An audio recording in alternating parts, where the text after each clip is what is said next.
परमात्मा ऐसा मास्टर सर्वशक्तिमान बनाने की पढ़ाई पढ़ा रहे हैं जो किसके भी सूरत में उसकी स्थिति और संकल्प स्पष्ट समझ सको। और इसका एग्जाम्पल दिया कि साकार रूप में थोड़ी सी झलक अंत में दिखाई। जो साकार रूप में साथ थे उन्होंने कई ऐसी बातें नोट की हैं। ऐसी ही स्थिति नंबरवार अब बच्चों की होनी चाहिए। जब तक साक्षात साकार रूप नहीं बने हैं तब तक साक्षात्कार नहीं हो सकता। तो सब ये एक बहुत ही वंडरफुल स्टेज है कि क्या है सूरत कि से जब नजर आए। हम अपनी संपूर्ण स्टेज में रहते हैं, जी ये स्वमान में रहते हैं कि सर्व शक्तियों की मैं मालिक, मास्टर, सर्वशक्तिवान आत्मा हूँ। जी तो सामने वाली आत्माएं जिन विचारों से, जिन भावनाओं से हमारे सामने आती हैं, तो बुद्धि की लाइन बहुत क्लीन होने के कारण उनकी बातों को, उनकी भावनाओं को हम कैच कर सकते हैं। लास्ट दिनों में बाबा के सामने हमने तो अभक्त बाबा के पार्ट में भी देखा, कोई भी प्रश्न लेकर के हम सभा में भी अगर चले जाते और बाबा सभा में आए हुए हैं तो हमारे सभी प्रश्नों का, जितने बच्चे बैठे हैं जी उन सब का समाधान उनके महावाक्यों में एक ही लाइन में आ जाता है। माना वो हमारे भावनाओं को कैच कर लेते हैं क्योंकि वो अपनी संपूर्ण स्टेज में आत्मा है।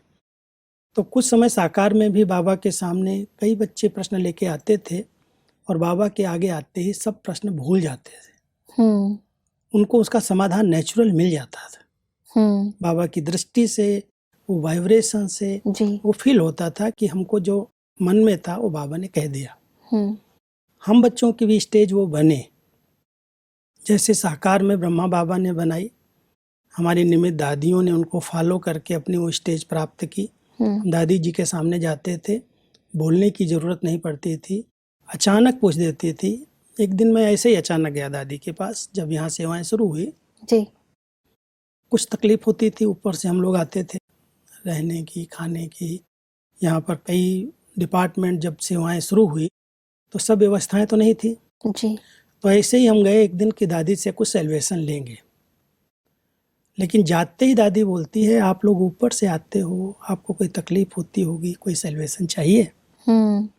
तो ऐसा लगा कि जैसे हमारी भावनाओं को इन्होंने तुरंत कैच कर लिया जी बोलने की जरूरत नहीं पड़ी। तो हम हंसने लगे, हमने दादी संकल्प तो लेके आया था लेकिन आपने पहले ही बोल दिया। हाँ जी। फिर मैंने बताया, कहती ये क्या बड़ी बात है, लाओ मैं अभी लिख देती हूँ, कर देंगे, हो जाएगा। तो ऐसे हम सबकी विचारों को, हमारे प्रश्नों को उन्होंने फट से कैच किया और कई बार ये अनुभव हमने किया। तो परमात्मा कहते हैं बच्चे, ऐसी स्टेज जब आपकी संपूर्णता की बनती जाएगी तो आपके द्वारा वर्तमान का अंतिम स्वरूप फरिश्ता स्वरूप और भविष्य देव स्वरूप, इन दोनों के साक्षात्कार होंगे जी। और अब वो समय, आज से 45-48 साल पहले की मुरलियां हैं जी। अब वो समय प्रैक्टिकल आ गया जो हमारी संपूर्ण स्टेज के द्वारा इस संगम के अंतिम स्वरूप का और आने वाली नई दुनिया का साक्षात्कार एक एक की संपूर्ण स्टेज से होगा। जी उसके लिए हमें अटेंशन रखना है, इस सोमान को बढ़ाना है। जी। मैं परमात्मा का मास्टर सर्वशक्तिवान बच्चा उनके समान हूँ। जब उस समान स्वरूप में रहेंगे तब साक्षात्कार करा सकते।